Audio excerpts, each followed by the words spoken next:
Hello, आज हम लोग डायनामिक प्रोग्रामिंग देखेंगे। डायनामिक प्रोग्रामिंग जो है ये आपका यूनिट 3 का टॉपिक है। हम लोग यूनिट 4 ख़त्म कर चुके हैं, अभी हम यूनिट 3 स्टार्ट करेंगे। डायनामिक प्रोग्रामिंग जो है ये वेरी मच सिमिलर है आपका डिवाइड एंड कॉन्कर अप्रोच में। जैसे डिवाइड एंड कॉन्कर अप्रोच में आप कोई भी बड़े प्रॉब्लम को छोटे छोटे पार्ट्स में क्या करते, तोड़ते हो, फिर आप उनको सॉल्व करते हो और उसका रिजल्ट कंबाइन करके इस तरीके से आपको फाइनल सोल्यूशन मिलता है। ठीक है, डिवाइड एंड कॉन्कर का एग्जाम्पल हम लोग पहले देख चुके हैं, जैसे कि मर्ज सॉर्ट, अगर आपको याद होगा, क्विक सॉर्ट जो हम लोग किए थे, है ना, जिसमें आप जो भी आपका लिस्ट या एरे रहेगी उसको आप पार्ट्स में तोड़ते थे और उसके बाद जब सिंगल सिंगल एलिमेंट मिलता था तो उसको आप कंबाइन करते समय सॉर्ट करते जाते थे। इस तरीके से आप बैक ट्रैकिंग रिकर्शन यूज़ कर करके आप अपने मेन जो भी सॉर्टेड लिस्ट आपको यहाँ मिलता था। नाउ डिवाइड एंड कॉन्कर में डिफरेंस ये है डायनामिक से कि डिवाइड एंड प्रॉब्लम में जो भी आप पार्ट्स में तोड़ते हो उस पार्ट को पूरा कम्प्लीटली सॉल्व करते हो। ठीक है, लेकिन कभी कभी कुछ प्रॉब्लम्स ऐसे होते हैं जिसमें क्या होंगे कि जब भी आप किसी प्रॉब्लम को ब्रेक करोगे, जैसे मैंने ये P को ब्रेक किया, ये P1 और P2 पार्ट में, ठीक है, फिर P1 को ब्रेक किया P3, P4, सपोज इसको P5 और P6 पार्ट में। ठीक है, तो ऐसा हो सकता है कि ये जो P1 है, P1 जो भी वर्क कर रहा है और यहाँ पे ये जो P5 है, ये दोनों क्या रहेंगे, सेम ही रहेंगे। ठीक है, भले ये P5 मुझे लेटर में इन दिस स्टेज मुझे मिला, तो ये जो P1 का जो भी काम है वो सेम काम किसको करना है, P5 को करना है। तो अब डायनामिक प्रोग्रामिंग क्या करेगा, जब वो P1 को सॉल्व किया होगा तो वो P1 का रिजल्ट को स्टोर करके रखेगा और जहाँ जहाँ इसी के जैसे आपके प्रॉब्लम्स या सब प्रॉब्लम्स मिलते रहेंगे, आप उसको सॉल्व ना करके क्या करेगा, इसका जो रिज़ल्ट है उसके जगह पे लाके रख देगा। तो इससे क्या हो जाएगा, आपका टाइम सेविंग होगा। तो आप क्या होंगे कि जो मल्टीपल सब प्रॉब्लम्स है, अगर उनमें से कुछ सब प्रॉब्लम सेम टाइप के हैं तो आप बार बार उसको कैलकुलेट नहीं करोगे या सॉल्व नहीं करोगे, आप एक बार करोगे और हर बार जब भी आप कोई सोल्यूशन को ऑब्टेन करोगे तो उसको एक टेबल में मेंटेन करके रखोगे। इस टेबल की मदद से जब भी फ्यूचर में उसी टाइप का सब प्रॉब्लम अकर होगा तो आप उसके जगह उसको क्या कर दोगे, रिप्लेस कर दोगे। तो इससे आपका क्या हो जाता है, टाइम सेविंग हो जाता है। Okay, so it solve sub problem once and store their solution. Thus if we have overlapping problem then we solve the problem once and reuse the result whenever similar type of problem occurs. Okay, so ये इसका क्या बोल सकते हो, आपका advantage है और यही चीज़ डिफर करती है किससे, डिवाइड एंड कॉन्कर अप्रोच से। ओके ना, लेकिन अभी देखो इससे मेरा लॉट ऑफ टाइम तो मेरा सेव होता है, लेकिन मुझे फिर एडिशनल स्पेस चाहिए रहता है इस टेबल को स्टोर करने के लिए और इसमें भी समय जाता है बार बार इंटरमीडिएट रिजल्ट्स को क्या करने के लिए, स्टोर करने के लिए। ओके, तो बेसिकली मैं स्पेस को क्या कर रही हूँ, आपका कॉम्प्रोमाइज़ कर रही हूँ, बट मेजर वे टाइम मेरा क्या हो रहा है, सेव हो रहा है। ठीक है, नेक्स्ट जो है यही है कि similar to divide and conquer है। ठीक है, अब इसमें क्या होता है, एक टेबल हम यूज़ करते हैं, तो जितने भी अभी divide and conquer problem use करोगे आप लोग देखेंगे उसमें, जैसे हमने पिछले बार बैक ट्रैकिंग में ट्री यूज़ किया था, तो यहाँ पे अब हम क्या यूज़ करेंगे, टेबल यूज़ करेंगे to solve the intermediate results. Okay,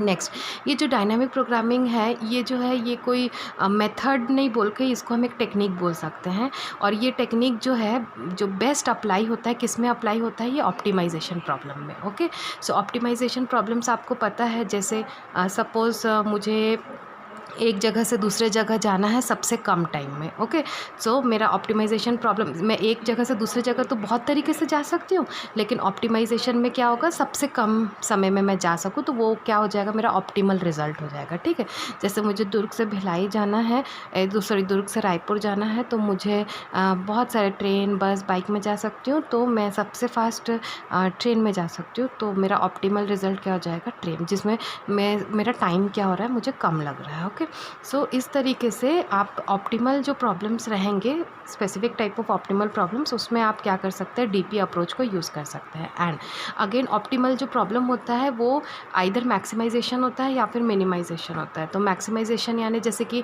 अगर आप कोई चीज़ सेल कर रहे हो तो उस केस में आपको प्रॉफिट क्या करना है, मैक्सिमाइज, तो वहाँ ऑप्टिमाइजेशन प्रॉब्लम क्या हो जाएगा कि आप मिनिमम रिसोर्स मिनिमम टाइम में मैक्सिमम प्रॉफिट गेन करते हैं। So that problem becomes maximization problem. जैसे कि नैपसैक प्रॉब्लम है, नैपसैक प्रॉब्लम में हम लोग बैग में चीज़ें रखते हैं एंड वी एक्सपेक्ट दैट कि बैग में पूरा फुल हो जाए और मेरा प्रॉफिट क्या हो जाए, मैक्सिमाइजेशन। ठीक है, सेकंड क्या होता है, मिनिमाइजेशन प्रॉब्लम। मिनिमाइजेशन प्रॉब्लम में क्या होता है, कि हमारा एम, जैसे मैंने अभी बताया कि कम से कम, तो आप मैक्स जो भी रिसोर्स यूज़ कर रहे हैं, जो भी चीज़ कर रहे हैं, आपको कम से कम टाइम या कम से कम कॉस्ट लगे, तो उस टाइप के प्रॉब्लम क्या हो जाएंगे आपके, मिनिमाइजेशन। तो ऐसे प्रॉब्लम्स के ऊपर जो है बेस्ट जो सूटेबल अप्रोच है वो क्या है, आपका डायनेमिक प्रोग्रामिंग टेक्निक है। ओके, देन आपके पास देखो, किसी भी काम को करने के लिए या एक ही प्रॉब्लम पे मल्टीपल सोल्यूशंस हो सकते हैं।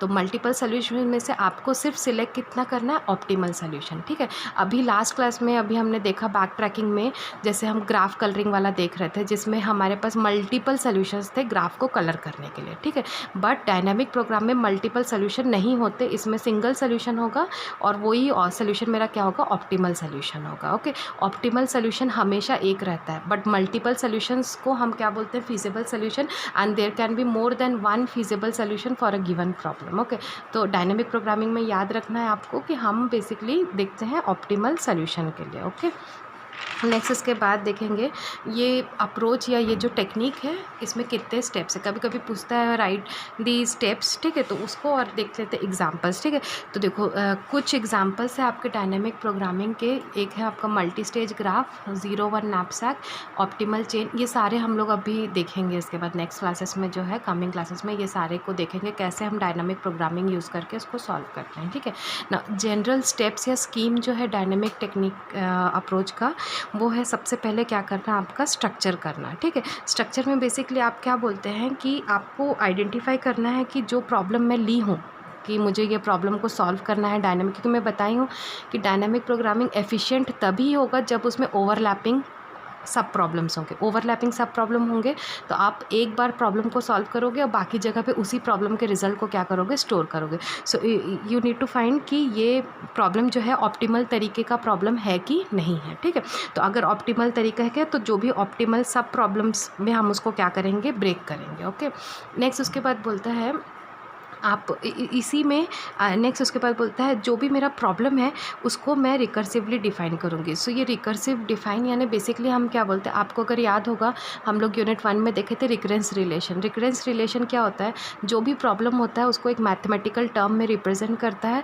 और वो जो मुझे इक्वेशन मिलेगा है ना, उस इक्वेशन को मुझे आइदर मिनिमाइजेशन या मैक्सिमाइजेशन के टर्म्स में क्या करना है, आपको रिप्रेजेंट करना है। तो यहाँ पे बेसिकली मैं डिफ़ाइन कर रही हूँ कि मेरा प्रॉब्लम ऑप्टिमल टाइप का प्रॉब्लम है कि नहीं है। अगर है तो उसको फिर आप उसको मैथमेटिकल वे में या कोई रिकरेंस इक्वेशन की मदद से आप उसको डिफाइन करो कि वो मिनिमाइजेशन का है या फिर मैक्सिमाइजेशन का प्रॉब्लम है। ठीक है, नेक्स्ट वंस आपने ये कर लिया, नेक्स्ट उसके बाद क्या करोगे, अगेन यहाँ पे बॉटम अप अप्रोच इसलिए लिखा है, देखो आप जब भी डायनामिक प्रोग्रामिंग यूज़ करोगे तो मैंने पहले ही बताया कि ये डिवाइड एंड कॉन्कर अप्रोच है। तो डिवाइड एंड कॉन्कर अप्रोच है तो इसमें ट्री बननी ही है कि आप सब प्रॉब्लम बनाओगे, सब प्रॉब्लम आपका जो भी गिवन प्रॉब्लम रहेगा उसको तोड़ोगे स्मॉल पार्ट्स में। तो जब भी आप कोई गिवन प्रॉब्लम है उसको स्मॉल पार्ट्स में तोड़ोगे, आइदर 2 पार्ट में तोड़ो या 3 पार्ट में तोड़ो, तो आपके पास एक ट्री स्ट्रक्चर क्या होगी, आपकी बनती जाएगी। ठीक है, तो ये जो स्ट्रक्चर आपका रेडी होगा तो आप हमेशा क्या करोगे, बॉटम अप कंप्यूटेशन से आप अपना रिजल्ट को क्या करोगे, ऑब्टेन करोगे। ठीक है, तो बॉटम अप अप्रोच से जब आप बैक ट्रैक करोगे या आप रिकर्शन से, रिकर्शन जो होता है हमेशा आपका क्या होता है, स्टैक अप्रोच यूज़ करता है। ठीक है, जो लास्ट में गया है उसी को हम लोग सबसे पहले निकालते हैं और फिर उसको क्या करते हैं, सॉल्व करते हैं। ठीक है, तो यहाँ पे स्टैक का जो आप अप्रोच अगर याद होगा आपको, जो सबसे लास्ट में जाता है उसी को सबसे पहले हम क्या करते हैं, निकालते हैं। तो सेम यही कंसेप्ट से हम जब भी ये ट्री बनाएंगे सबसे जो लास्ट नोड है उसको सॉल्व करेंगे और फिर ऊपर बॉटम से टॉप की तरफ रिजल्ट को ऑब्टेन करते जाएंगे। ओके, एंड नेक्स्ट उसके बाद बोलता है फिर जो भी मुझे टेबल मिलेगा, ये जब सॉल्व करोगे टेबल मिलेगा, उस टेबल की मदद से मैं क्या करूँगी, ऑप्टिमल सोल्यूशन को फाइंड करूँगी। Okay, so these are the main steps of dynamic programming. ठीक है, this is a technique and not a algorithm. Dynamic programming जो है ये एक टेक्निक है जिसमें प्रॉब्लम को आप ऑप्टिमल है कि नहीं, अगर है तो मिनिमाइजेशन और मैक्सिमाइजेशन के टर्म्स में किसी इक्वेशन से एक्सप्रेस करना है। देन आपको प्रॉब्लम को जब आप तोड़ोगे ट्री फॉर्मेट में तो आप बॉटम अप अप्रोच से उसको क्या करेंगे, सॉल्व करेंगे। इन दी प्रोसेस आपको टेबल बनानी पड़ेगी और उस टेबल की मदद से फिर आप क्या करेंगे, ऑप्टिमल सोल्यूशन को क्या करेंगे, ऑब्टेन करेंगे। Okay, so this is the basic method. अब नेक्स्ट हम इसके बाद हम क्या करेंगे, एल्गोरिदम से इसको आगे समझेंगे। ओके, ठीक है, तो अभी के लिए इतना है।